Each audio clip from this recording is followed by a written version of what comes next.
necessarily. I know opposition members have referenced Fitch ratings as, as evidence that they think that Canada is going to be downgraded in some ways for our credit rating, but I don't think there's any risk of that. Do you think there's any risk of that in the current context?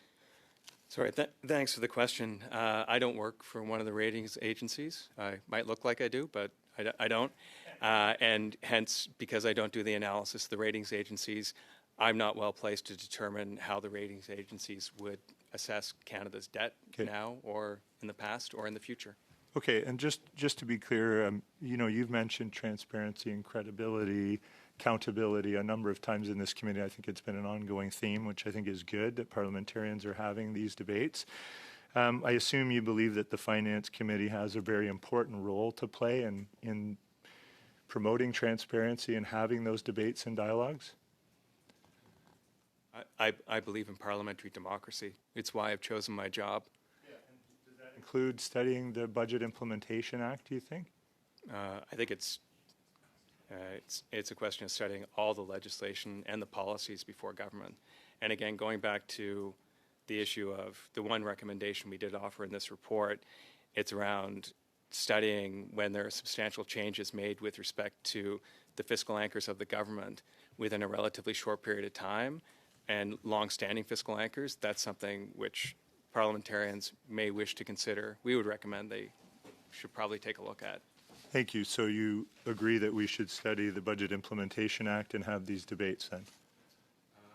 I think obviously parliamentarians, one of the fundamental responsibilities of parliamentarians is to evaluate proposals from the government with respect to spending money. I think it was decided in 1215 with King John that no money could be spent without the approval. So thank you for that. I'm going to move the following motion. Given the recent passage of Budget 2025, which will catalyze generational investments in the Canadian economy to create lasting prosperity, protect our communities, Sorry, Mr. Turnbull, and there's a empower... point of order. No. I will merely be catching your eye to speak to the motion once it's made.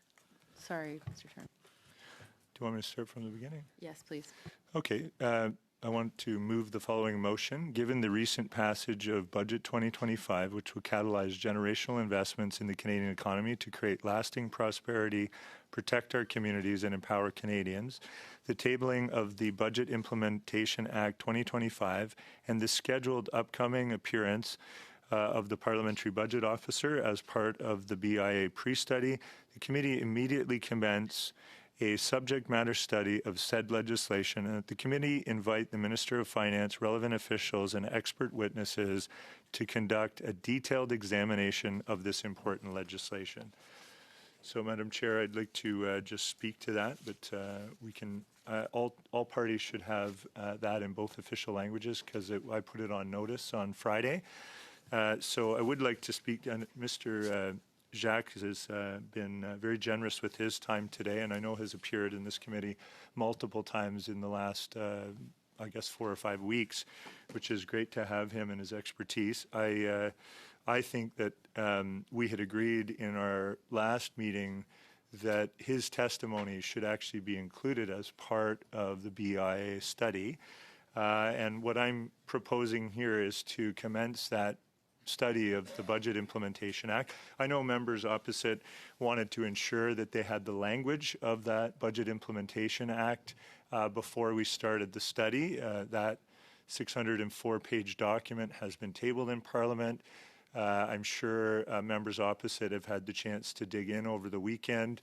I know that there's lots of work to do on that. I think it's important work that we have to do. I think the debate but also the witness testimony that we can get on the record here in our committee is really imperative for us to be able to evaluate the Budget Implementation Act together, to work together on it. The House, fortunately, we're not going to a Christmas election, and I think the members that voted in favor of the budget, it passed the House, and with the majority of members, it's certainly great to see the support, but it also means, to me, it indicates that the will of Parliament, has has shown and demonstrated that there's a majority of members of the House of Commons that support the budget. And I think Canadians rightfully would expect us to dig in to that work. I've had the chance to really pore over the BIA. There's lots and lots of measures. I know Mr. Garon was very concerned, as were we all, when we heard in previous deliberations in this committee that certain members of the disability community might be adversely impacted by a tax cut that the government had proposed. Well, the fix for that is in the BIA. And I think, we heard the minister come before this committee. I can't imagine that the Bloc members would not want that to be deliberated in this committee, would not want a solution to that to be sought. And I think, we should take the time we need. I know members opposite also said earlier, I forget what meeting it was, but it was fairly early on when this committee came back after the summer. In the fall, we started our deliberations on C4, which was the affordability measures that the government had put forward. But I remember members opposite talking about how they would have wanted more time for consultation and to have witnesses from their jurisdictions, from their ridings, be able to come to committee and give us their perspective. I think in terms of a BIA, we received 940 pre-budget consultation submissions. We tens of thousands of survey responses. So we did a what I would consider a very comprehensive consultation process, which was involved stakeholders across the country, but involved a lot of listening and a lot of taking that feedback and integrating it into the budget. And I think the budget reflects that input, but more so, I think we need to ensure that this committee, and we heard this today, quite frankly, I think it was a good theme out of today, just how important this committee is in terms of creating a forum for democracy and debate on key financial measures and issues, but also in terms of budgeting, what the government is proposing. And I know that I wrote it down on a piece of paper here. Mr. Jacques had said the government's job is to make budget decisions and decide how to measure. I think that was the direct quote. I hope I'm not misquoting him, but I believe that's what he said in response to Mr. Lefebvre's comments. And I took that, I think it's true. That is the government's job, but the Parliament has an important job and role to play as well. We are privileged to sit on the Finance Committee, but it also means we have a responsibility to Canadians. We have a responsibility to both scrutinize the BIA. I know members opposite in past have produced many potential amendments, and it was quite a rigorous process that we went through. I know I was here because it was clause by clause, and hearing from witnesses took many hours of our time. We extended our meetings to go, in many cases, right till midnight, and we turned up the pressure on ourselves in order to complete those things on a timeline that was beneficial for Canadians. So we really saw some urgency in getting budget measures out the door. And I think that that's the same urgency we should see in this committee. Now, I know the Conservative members wanted to study tax havens, and we did quite a number of meetings on that topic. I know the Bloc had proposed to have the Parliamentary Budget Officer appear, and we eventually agreed with that. Initially, we were a little skeptical because we had already had the interim PBO here about a month ago. But, we were reasonable, and I think I haven't sensed the sense of urgency around studying the BIA from opposition members, and I really think that it's really incumbent upon all of us as members of Parliament to get into the BIA now that it's been tabled in the House. We have the ability to scrutinize it. I'm sure members opposite will have cause for criticism and areas that they're concerned about or that they want more testimony on from stakeholders that they would like to push in this or that direction, to go further, to and I think that debate is really important. I believe in a parliamentary democracy. I think that process has been very constructive and fruitful in the past, and I think we should get on with that work. So that's really what I'm proposing in this motion. It's to ensure that we get down to work on the BIA and that we consider Mr. Jacques and his team's testimony today as part of that study so that we can incorporate some of that, both critical lens, but also fair, testimony that, I think expert testimony that can be incorporated in. And we should hear from other witnesses too on the various topics that we've covered today. So I think, there's lots in the BIA. I could really spend a lot of time. I could spend a lot of time talking about the BIA because I'm quite excited about it. In particular, I'll just mention a couple of things quickly. I'm really excited about the immediate expensing and the amendments to the SHRED program and the clean economy investment tax credits, which are being altered. And the reason I get excited about those, and this goes to the conversation we've been having today about a capital budgeting framework, I actually think that those measures respond to the lagging or stagnant productivity in Canada, and I think that they will spur investment in our economy, which is greatly needed to enhance growth, enhance productivity. When a company can invest in new machinery and equipment or protect its intellectual property or take money that they've been putting aside to pay their taxes at the end of the year and invest directly into productivity enhancing equipment and other activities that will enhance their productivity. I think that's a good thing for our economy. I think that's what we heard from the Bank of Canada governor. It's what we heard from the Deputy Bank of Canada governor when they were here, and they confirmed that those things would spur investment and likely contribute significantly to capital formation. And although we may have some difference of opinion, I think that there's many jurisdictions around the world, quite frankly, that see tax incentives or tax credits as ways of stimulating capital formation, and they do include that, as I understand, in their capital budgeting framework. So I don't think that is that unusual. But again, there's lots of other experienced experts that we could have come and tell us about how they do it as part of a study on the BIA.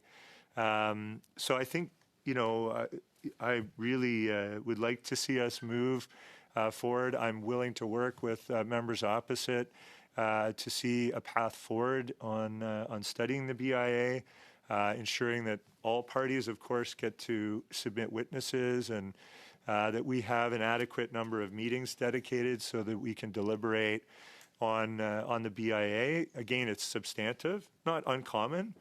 Conservative and Liberal governments, as I understand, have put forward quite large BIAs in the past. Ours is quite large as well. It's got lots and lots of measures in it, lots of exciting, meaty things for us to discuss in this committee, and I'm excited to get down to that work. And I would ask members opposite, in good faith, to put their best foot forward, to work with us to do the work that this committee is assigned to do, that in a way we have a duty to do.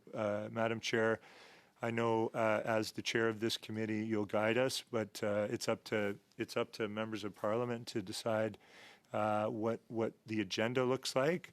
To date, it seems like we've been prioritizing other matters. We've had Conservative and Bloc motions get passed. We've studied and heard from witnesses that they've put forward. I think it's time that the government members have a say in our number one priority here, which is the Budget Implementation Act. And I know that the will of Parliament has, in a way, shown us that there is a majority of members in the House that support this budget. So we really ought to get down to work on this. Canadians, I think, want to see us do that work.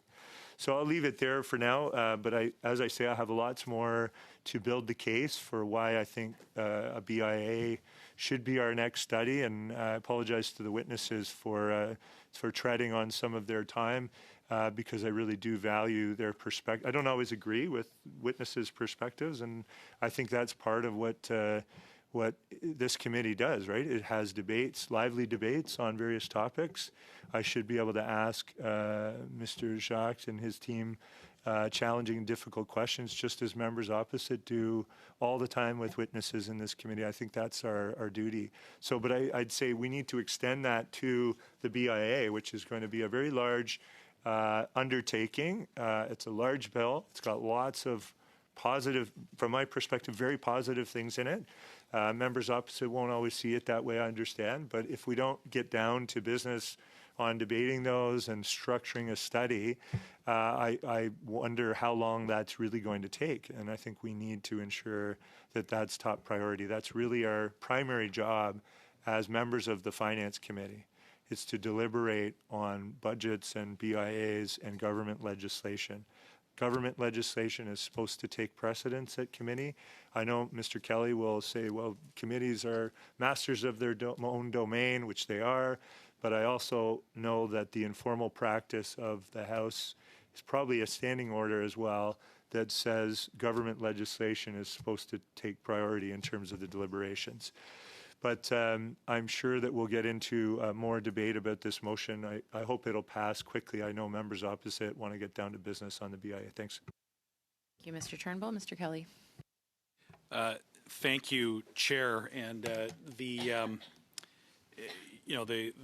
member is right. It is a priority of this committee to study government bills when they pass Parliament.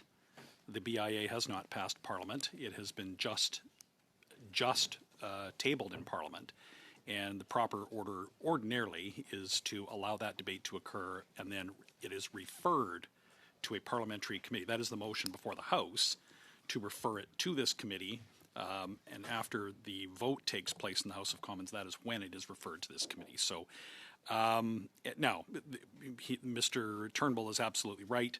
The committee can decide to do whatever it wants, and that's why, Chair, I strongly encourage you to hold a subcommittee meeting with your vice chairs. That's where the business of committee can be agreed to in an orderly fashion, and so that we don't resort to interrupting the testimony of an officer of Parliament to conduct committee business, which is what this motion is. And so with that, I move that debate on this motion be suspended. Adjourned. I move that we adjourn debate on Mr. Turnbull's motion. Point of order, Chair. Point of order, Mr. Chairman. I know there's a very specific wording for that dilatory motion, and Mr. Kelly did not say it in the way that it's supposed to be read. So I don't know whether it actually counts as a dilatory motion. Maybe the clerk can check, but I know from my experience on the Procedure and House Affairs Committee that a dilatory motion to adjourn debate has to be word for word what it is in the standing order.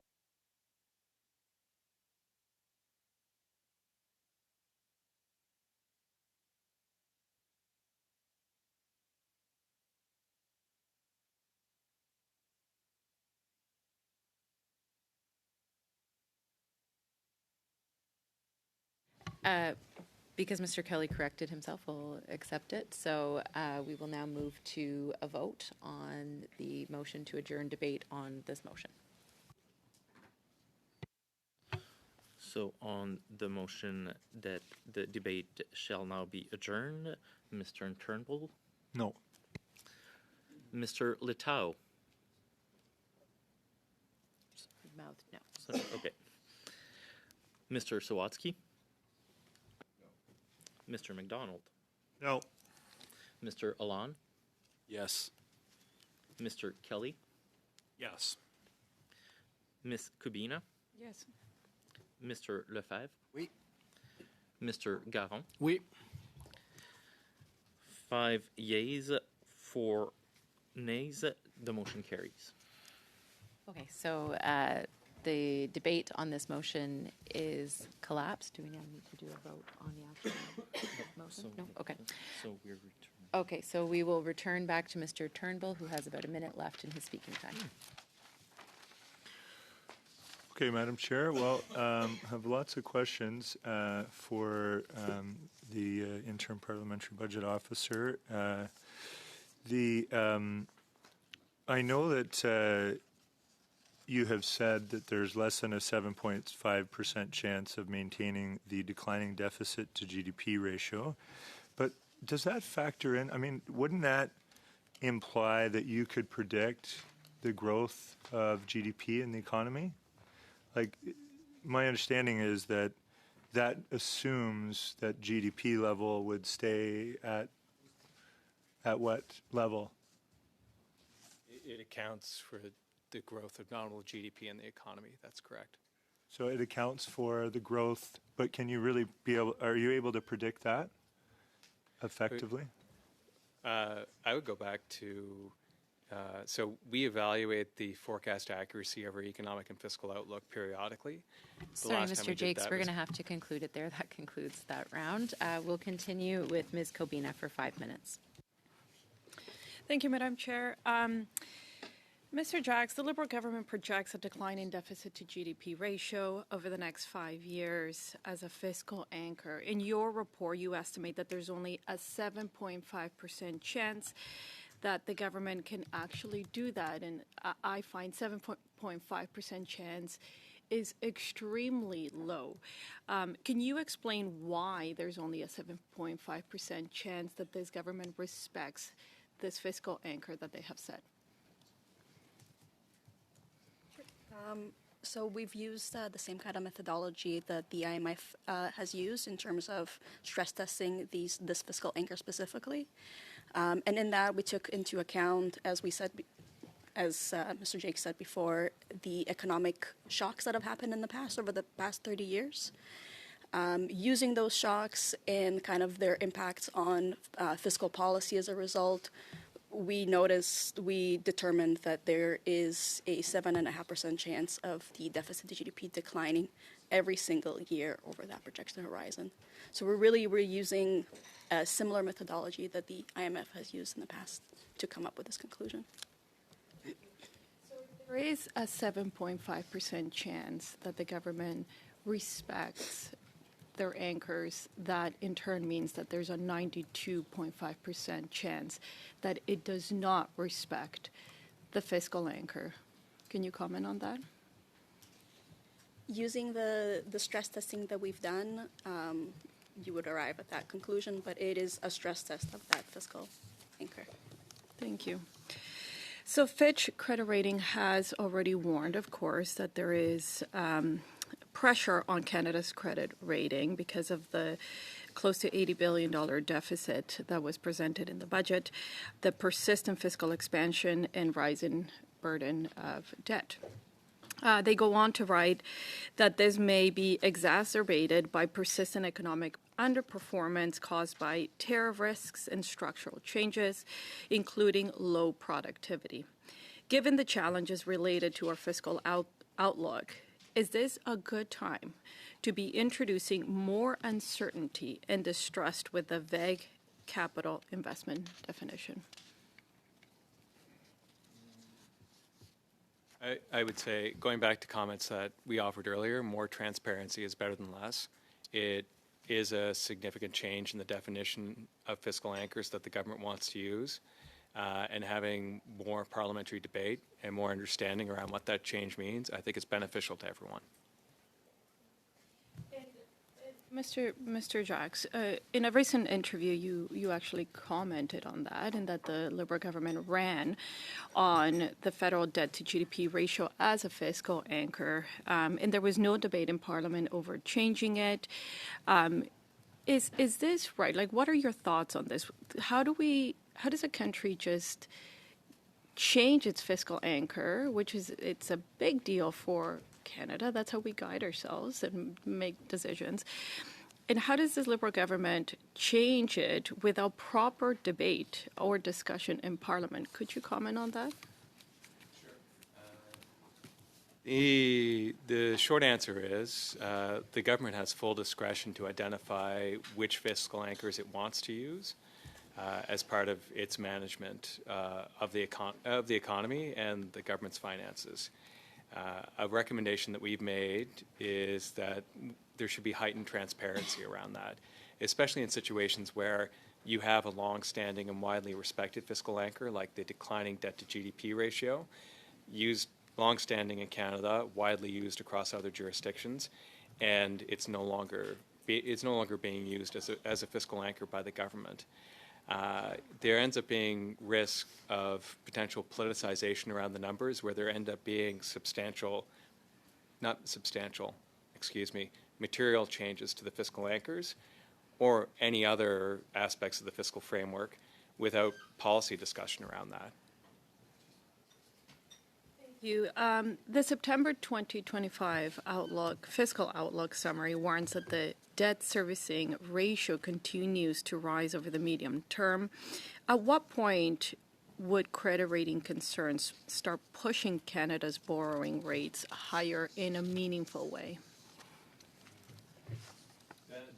That's a question that's better put to a credit rating agency.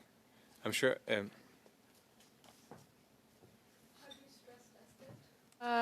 Thank you, Ms. Kobina. We're going to have to conclude that round. We're going to continue with Mr. Letao for 5 minutes.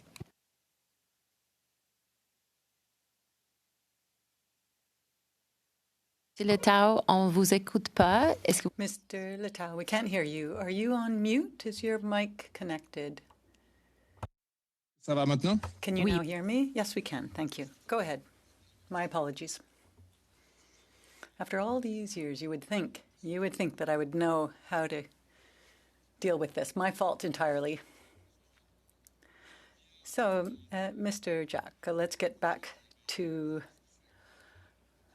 our discussion from the outset. So just to recap,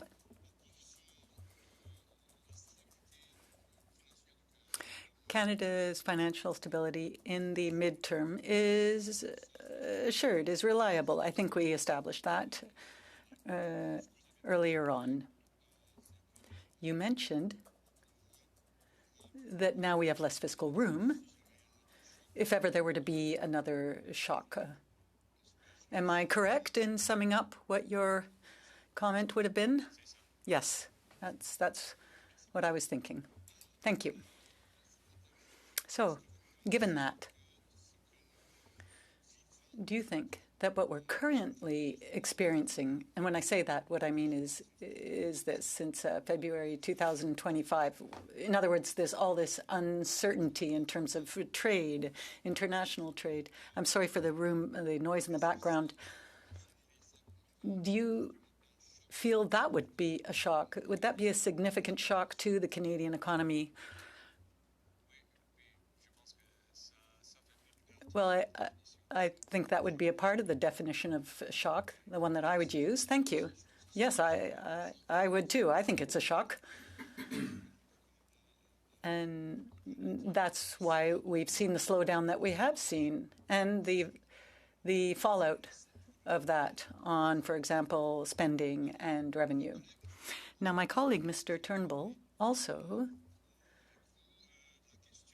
raised with you the issue of the deficit to GDP ratio.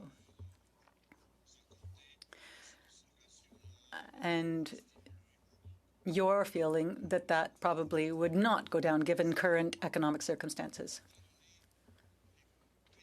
In other words, given current forecasts that the government has established and given the various growth measures that are used that the government has established in its budget, you feel that there are significant risks and that we may not be able to achieve these targets or goals. Yes. Thank you. So this is not necessarily an issue of respecting the debt-GDP ratio. It's rather an issue of reaching. Anyway, that's semantics. These are all semantics. I'll carry on. Here's what I would like us to discuss. How would you describe the economic forecasts in the budget? Do you feel that those forecasts and the increase in the ratio are conservative numbers, or do you feel they're rather enthusiastic numbers? How would you characterize the forecasts that are included in the budget? Well, in terms of the economic forecast, those that are used by the Government of Canada, it's reasonable because the government is using the forecast of 14 economists throughout Canada. And that provides some independence when it comes to forecasts like this. And I should also point out that the economic outlook or forecast of the Government of Canada is also aligned with our own. So we're comfortable with those, their forecasts, rather. Thank you. Thank you. Yes, we both agree on that. Now, what wasn't taken into consideration in the budget was a potential stimulative effect of the measures that are being announced. So certain measures were announced. One can like them or not. Whether for example, the actual numbers of the deficit. But what hasn't been included is the potential outcome of these measures. Perhaps those measures will increase growth, perhaps not. We'll see. Thank you, Mr. Leteau. We'll have to wrap up with that, and we'll now continue with Mr. Garon for 2.5 minutes. Thank you very much, Madam Chair. Over the past few years, the Trudeau government signed sort of spot agreements in health. There was money that was being transferred to the provinces beyond the Canada Health Transfer. And what this meant was that federal health funding went up by 5.8% per year. Now, these are coming to term now, and from my understanding, my reading of the budget, these aren't being renewed. And because of that, overall health transfers to Quebec and the provinces will be reduced over the next several years.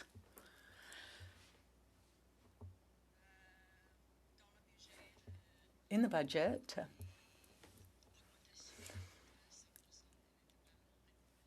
the increases were not renewed. Right, so transfers will decrease then.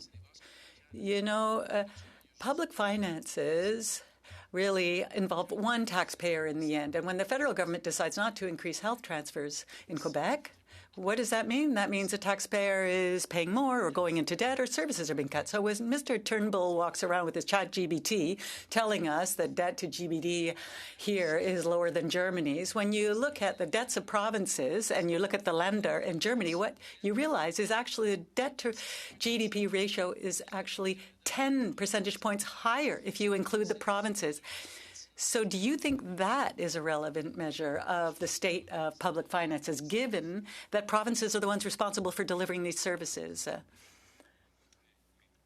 Yes, among other things, it is important to include provinces. Am I right then in saying that when the European Union was created in Maastricht, that Mr. Leteau really likes, there were ceilings that were established with respect to deficit to GDP ratio, as well as debt to GDP ratio. At the time, the overall debt of all the Länders and the states were included.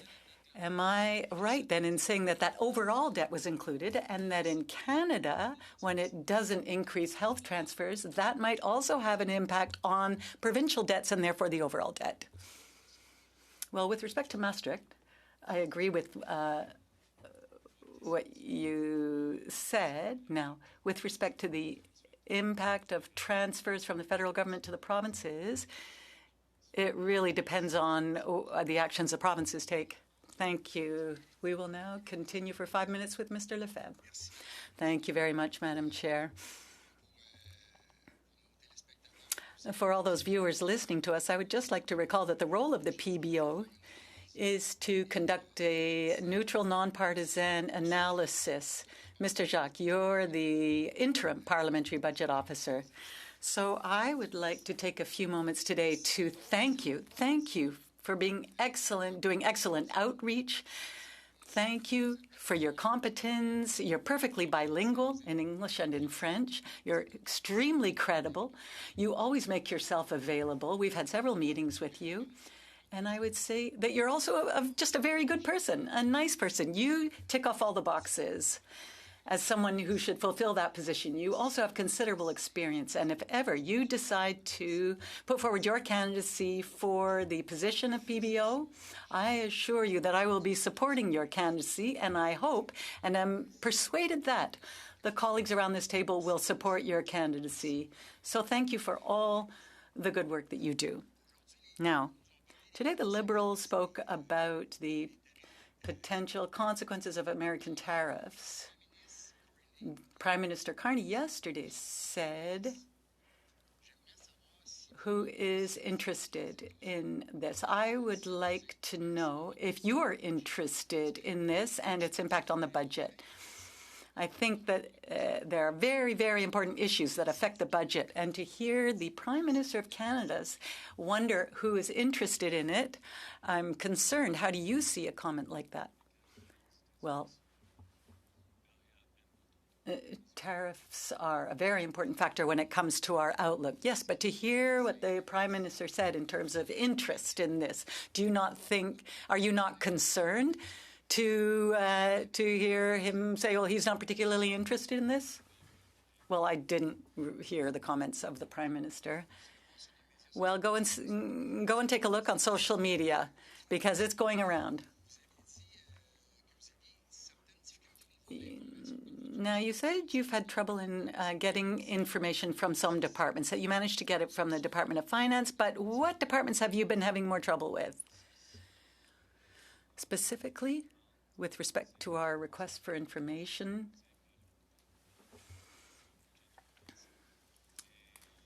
and the budget and Budget 2025, there's been a problem with obtaining information on the cuts that will take place and the 15% reduction in certain departmental budgets, for example, the cutting of positions. We don't have, and we have not received details, and that's why we decided to discuss this and to communicate this to the Speaker of the House, for example, so that we could get help in rectifying this. And were you told when you could get the information that you requested? Any time frame? We are awaiting a ruling from the Speaker of the House of Commons.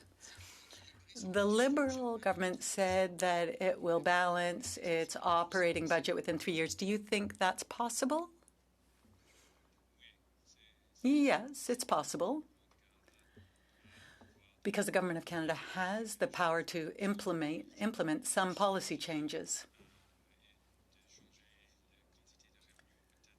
and to change, for example, make changes to its spending, to its expenditures. So it does have a certain amount of control in order to achieve that operating balance. So you're saying that actually it has to sort of maneuver somewhat, play around with the various budget columns? Well, we sort of did an estimate for the Government of Canada, an estimate of how likely it was to be able to reduce the deficit to GDP ratio, but we did not do the same assessment with the operating balance, because we didn't have enough data to do that. Would you agree that there's sort of been some accounting maneuver, sort of creative accounting, basically, to be able to improve the financial prospects of the country?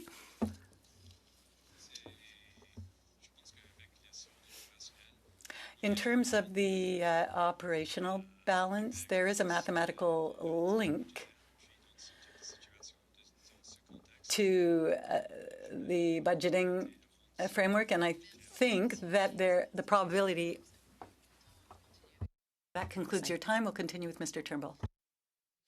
I note that in your previous testimony, in answers to my questions, you had sort of indicated just how important this Finance Committee's role is. And I think, it's shocking to me that the opposition members don't want to study the Budget Implementation Act at this committee, although having previously indicated that your testimony should be included as part of that, which I think is a good thing. We can all agree. I really think that we owe it to Canadians to have these debates, but to do so in the context of government legislation, which is the BIA. So I want to move the following motion, Madam Chair. Given that the committee has already passed a motion to invite the Parliamentary Budget Officer as part of our upcoming consideration of the Budget Implementation Act, and given that the Parliamentary Budget Officer has reasserted that the Budget Implementation Act deserves timely and thorough consideration by this committee, the committee agreed to conduct a pre-study on the Budget Implementation Act and agreed to hold a meeting of the subcommittee agenda and procedure on Wednesday, November 26th to confirm timelines and next steps. So I know that members opposite had indicated in their remarks that we should have a... Sorry, Mr. Turnbull, there's a point of order. Oh, okay. Ma compréhension, Madame la Présidente, c'est que lorsqu'une motion a déjà From été what I understand is once a motion has been tabled and debated and debate has been adjourned on the motion, it can't be brought back. From what I understand, this motion for the main part is not in order. He's doing indirectly what he can't do directly. His initial motion, thank you, Mr. Cowan. This motion is substantively different because it really calls upon a subcommittee agenda and procedure meeting on this Wednesday, which is the heart of the motion. So although it references the BIA study, it's really Thank you, Mr. Turnbull. asking... Yeah, I understood Okay. your, yeah, so same point of order, Mr. Gahan. Moi, je comprends Do you pas have a l'anglais. different point? Do you have a different argument? Oui, ben, en fait, c'est un Well, privilège. I'm sorry. I don't understand necessarily English. I don't have the motion in both official languages.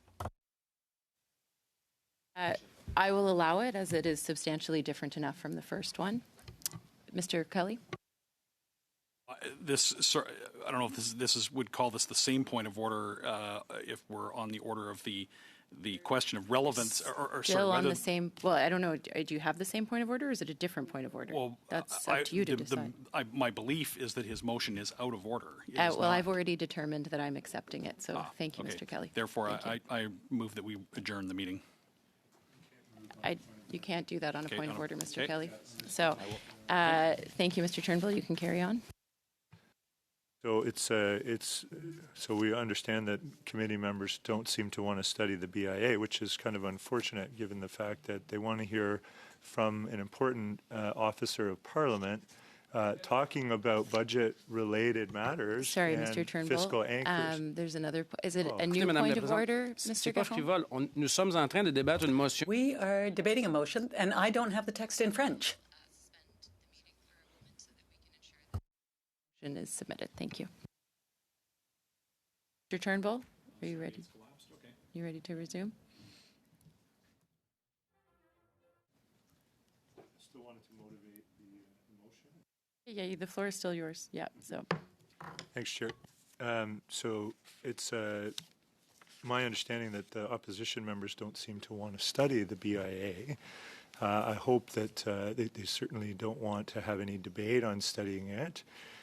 This has come up over and over and over again in our committee where I've done my very best to this committee has operated in good faith with opposition members having their motions and studies put forward, with the government side agreeing to those within reason. I think this is a very reasonable attempt, a very good faith attempt at studying government legislation, which is the duty of this committee. It is embedded in this sort of mandate of this committee that the committee members study the BIA, that we prioritize government legislation, This committee has, in many years past, time and time again, done a pre-study on the Budget Implementation Act. There has been very rare occasion where that may not have happened, but very rare. And it is the work and deliberation of this committee to essentially consider the BIA in all of its glory. And there's many pages there to consider. The will of Parliament has been very clear, and it's been expressed by the vote in the House. Numerous votes. Oh, my watch is deciding to talk to me for some reason, trying to interrupt me. I know I've put this forward in numerous ways to try and be productive. This is really just a focus on, can we have a subcommittee meeting to talk about how we can set the agenda for this committee so that we have a schedule leading into the spring. Members opposite suggested that would be what they wanted in some of their remarks. So this is an attempt to work alongside my colleagues opposite to actually find a path forward to do some pre-study on the BIA. And it's obvious that they don't seem to want to do that. And I find that shocking and surprising, stupefying even, which is not a word I use often, but I would say it's got me in a place where I'm kind of wondering, why members opposite don't want to actually work although they were not willing to go to the polls for an election, but they don't seem to want to do the work that members of Parliament are expected to do on this committee, which is to debate vigorously and work on the Budget Implementation Act. So I'm finding that pretty hard to understand.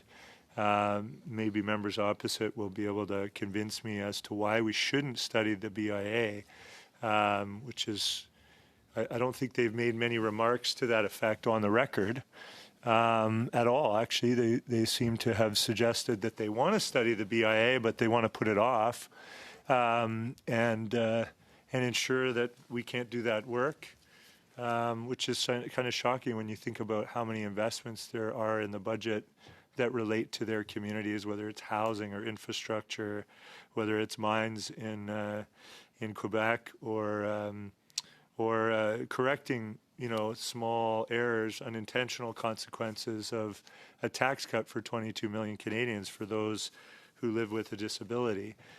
These are measures that are in the BIA that are going to impact businesses, communities, individuals who are potentially vulnerable at a time like we're experiencing in Canada right now, and they don't seem to want to get down to work on that, which I find a bit shocking and surprising. I would ask them if they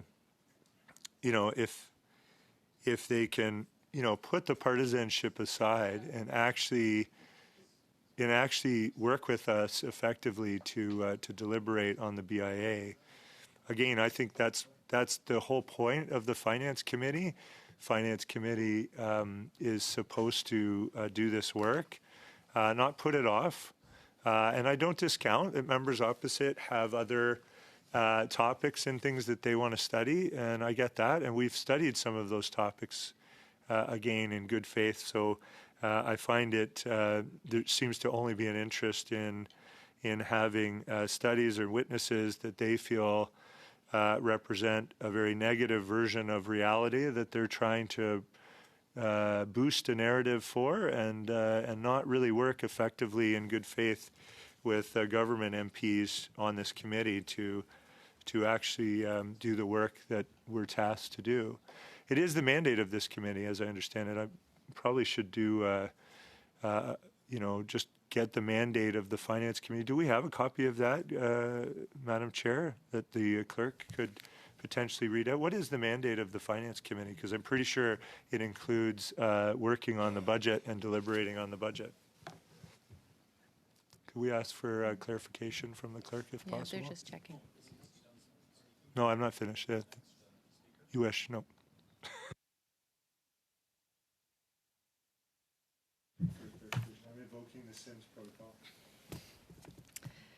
The mandate, as part of the mandate of the House of Commons Standing Committee on Finance established under Standing Order 108 of the Standing Orders of the House of Commons, the committee is empowered to examine and inquire into all matters related to it by the House of Commons, to report from the time to time, and except when the House otherwise orders to send for persons, papers, and records.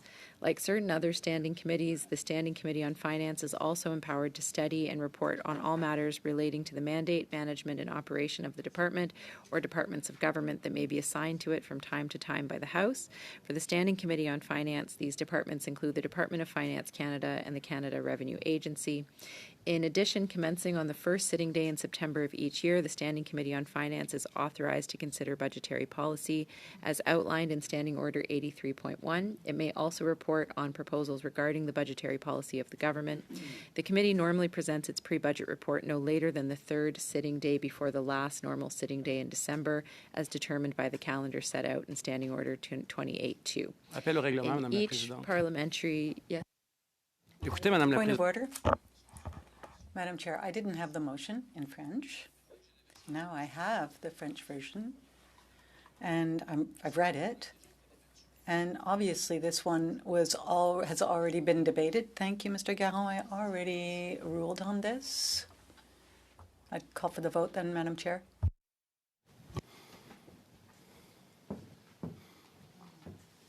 Pardon, Monsieur Garon. Mr. Garon. I'm sorry. It should have been directly right after I ruled, and so it's not in order. Session, the committee's work may include, I'll get to you after I finish reading this, pre-budget consultations, briefing sessions by departmental officials on federal programs, the examination of planned expenditures of the Department of Finance and the Canada Revenue Agency, a review of order and council appointments, a review of the Bank of Canada's monetary policy reports, a review of Minister of Finance's economic and fiscal updates, consideration of proposed legislation, special studies on topics within the committee's mandate, and consideration of reports of subcommittees. And just before I get to you, Mr. Kelly, I'm just going to thank our witnesses for being here and excuse you. Thank you very much for coming to Finance Committee. Mr. Kelly, point of order. Mr. Garon was waiting for the French translation and therefore did not have it, so I challenge your ruling that his challenge of the chair was untimely. Thank you, Mr. Kelly, but he had in fact already received it at the time I'm because challenging it your was ruling that you ruled that his ruling was and not. I will take a moment.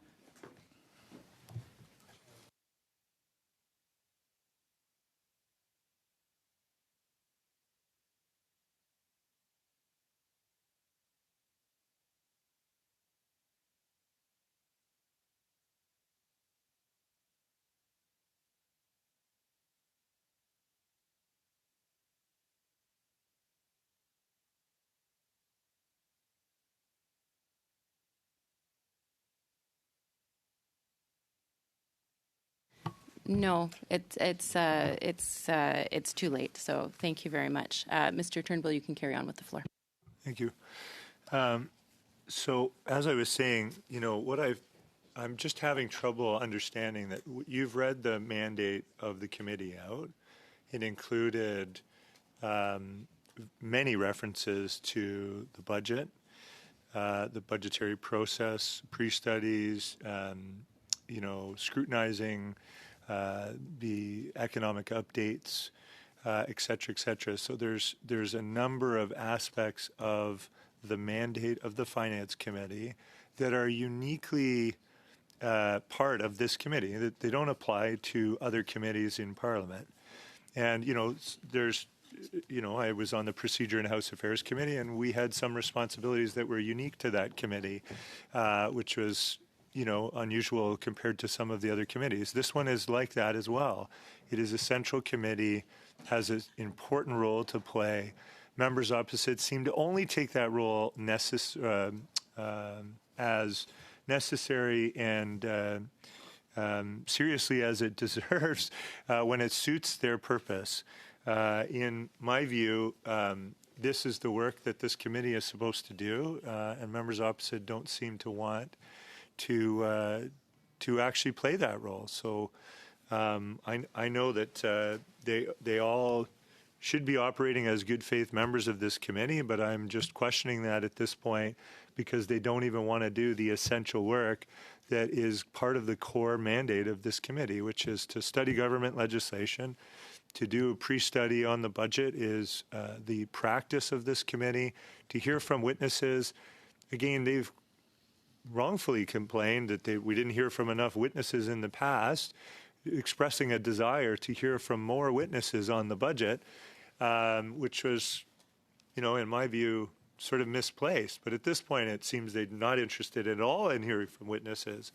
So maybe what they want is just to move to clause-by-clause analysis of the BIA. I'm sure at some point or another in the future, they will want to hear from witnesses. So why can't we start that work and have that conversation this Wednesday? Why can't we structure a study that is reasonable, that moves us along to do the work of consideration of the budget? I mean, that is top priority for this committee as far as I'm concerned. So it's just shocking to me that opposition don't want to do that work. I mean, even if I were to take an opposition members and put myself in their shoes, that they don't seem to even want to criticize the government on the budget, which is interesting. Because obviously they're going to have different views and get to present, views on the BIA that, there may be some things they don't agree with. Well, fine. They get the chance and opportunity, just as all of us do, to present their perspectives and express their opinions and dig into the details and deliberate and debate all of those aspects of the BIA. To me, that's operating in good faith. They've got a job to do as we do on this side, and we're trying to do that job. I think I would be, neglecting my duties as the PS to Finance if I didn't push this committee to actually do the work that it was mandated to do. And I will continue to do that, Madam Chair, and continue to remind committee members that the BIA should be a priority for this committee. We should be, embroiled in considerations on it by now. In my view, we should have started this study already, and the Conservatives don't seem to want. You can't hide behind the curtain on this. They hid behind the curtains in the House, although they didn't want to go to a Christmas election. They hid behind the curtains, and now they're trying to hide again, trying to hide from the fact that they don't want to actually work in good faith. They don't even want the opportunity to criticize the government about its BIA. So I find that very disconcerting, to say the least. And I really hope that we can get beyond this impasse and work together effectively to not pass the BIA. Obviously, that'll come in time, but just begin the study on the BIA, hear from witnesses, get into the details of it, have some of those debates. I'm looking forward to that work. I know that it's an extensive study, and I'm sure that... Okay. So, maybe I'll leave it there, Madam Chair. Thanks. Okay. Thank you, Mr. Turnbull. I have Mr. McDonald. Madam Chair, I really don't have anything to add. I think my colleague argued the points well on why we want to pass this motion. So I just encourage my colleagues across the way to give their support, and we can get on with the Budget Implementation Act study. Thank you, Mr. McDonald. Mr. Sawatsky? I cede the floor. Thank you, Madam Chair. Thank you, Mr. Sawatsky. Mr. Leitao? Mr. Halan? Thanks, Chair.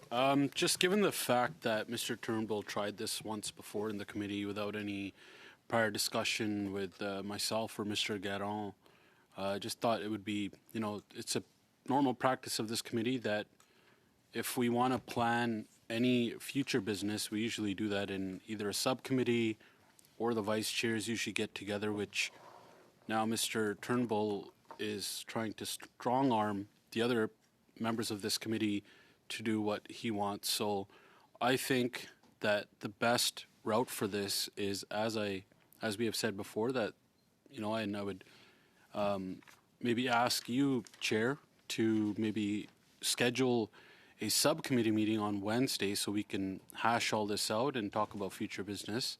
So I'll leave that with you, Chair, and given that, I'd like to move to adjourn the debate. Okay, thank you, Mr. Halan. We'll now move to a vote on adjourning debate. So on the motion that the debate be now adjourned, Mr. Turnbull, No. Mr. Litau, No. Mr. Sawatsky, No. Mr. McDonald, No. Mr. Alon, Yes. Miss Goodridge, Yes. Miss Kubina, Yes. Mr. Lefebvre, Wait. Monsieur Simard Tremblay. C'est Savard Tremblay, mais Savard oui. Tremblay, désolé, monsieur.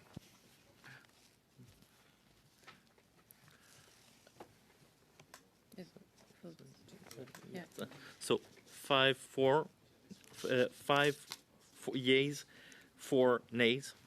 The motion carries. So debate is now adjourned, Mr. Halan. I just wanted to move to adjourn the meeting. Meeting adjourned.